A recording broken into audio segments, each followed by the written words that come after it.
Take the conversation forward as far as the markets go with Alok Singh, the CIO at BOI AXA. Hi Alok, good afternoon. A pleasure chatting with you. You're seeing some sort of sanity, some sort of, a rebound in the markets at large, led primarily by the oil marketing companies as well as the private sector banks. But the entire carnage had been started with the NBFC space. What's your view on that? Do you guys still have still staying away from it? Is it a sell button? Is there still a reason to panic when it comes to the NBFC sector at large?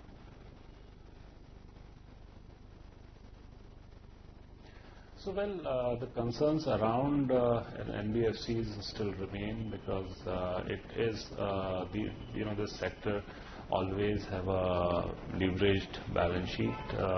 It's a question whether it is 6, 7, 5, 4, but any leveraged balance sheet needs sufficient amount of liquidity and access to liquidity. Now, today what we are seeing, where the access to liquidity has been capped substantially. Capital markets are not looking to subscribe to their new papers. Banks also, there are noise around whether they will lend them, not lend them. In such cases, any leverage balance sheet, whether it is NBFC or bank, will have a problem. And right now I think it's a chaotic situation right now. We have to see how policymakers intervene, because yes, the RBI has given infusion of liquidity through OMO, and they're promising more to do, but ultimately if that does not flow, and that will only flow to end users if there is a confidence. So I think what we need a confidence booster right now rather than liquidity. Until such time, I think people will continue to have their doubts about all of these leveraged balance sheets. Alok, in terms of purely valuations as well as earnings visibility, where do you stand with regard to NBFCs?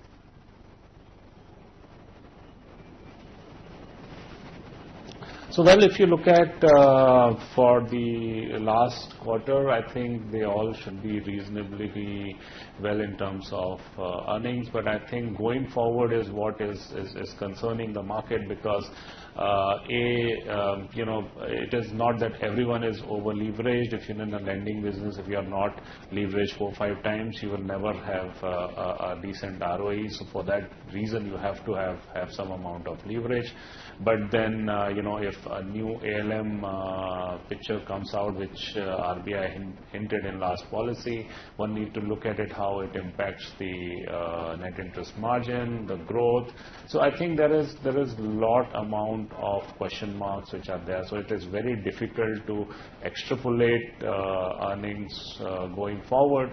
But yes, having said that, if you look at the NBFC always survived or have become so big in our market because the way they operate.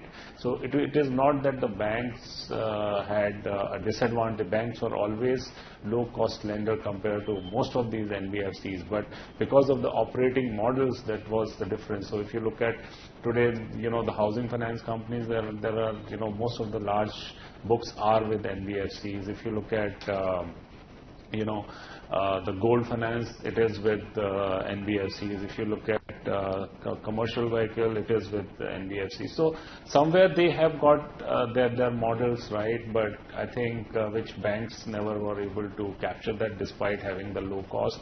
So just by the cost increasing, I don't think that entire model is going to change. But yes, from the stock market perspective, the valuations will certainly undergo a change over there. And I think that's what market is grappling with right now.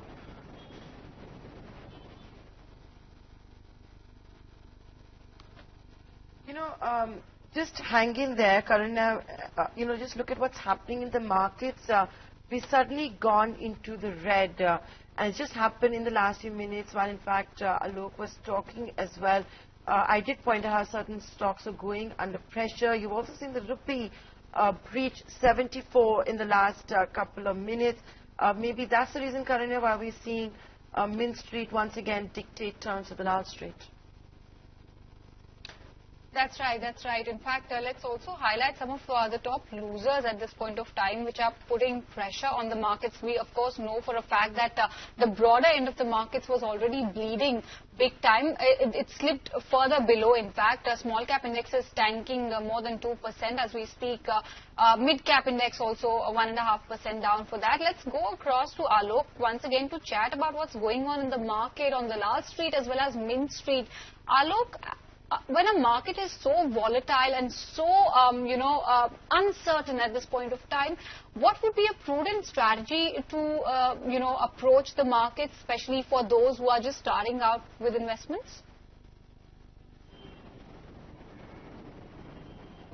So, well, the guys who have just starting on, I think they need to hold on for some time. The guys who are basically already invested and have substantial amount of investment already there, I think now it is too late to react to it, frankly speaking, because yes, we have seen decent amount of correction. We may see some amount of correction, some more correction, but I think our sense is that a decent amount of correction has already happened. We have earning seasons starting. I think most of the earnings should look good, and I think that should give some courage to the market.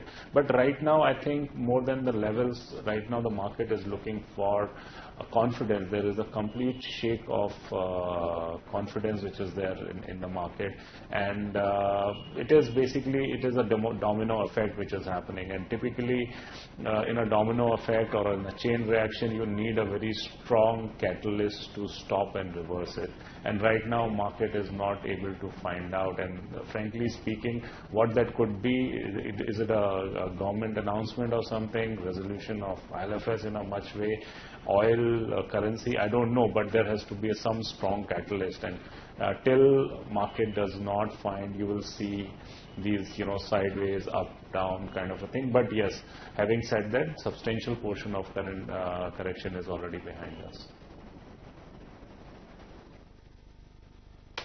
Okay, Alok, I'm going to say goodbye to you on that front, and thanks so much for taking the time out and joining us here on Markets at Lunch with your views and outlook on those sectors in particular, especially as far as the NBFC space goes. It's time to wrap up this edition of Markets at Lunch, and we're going to do that in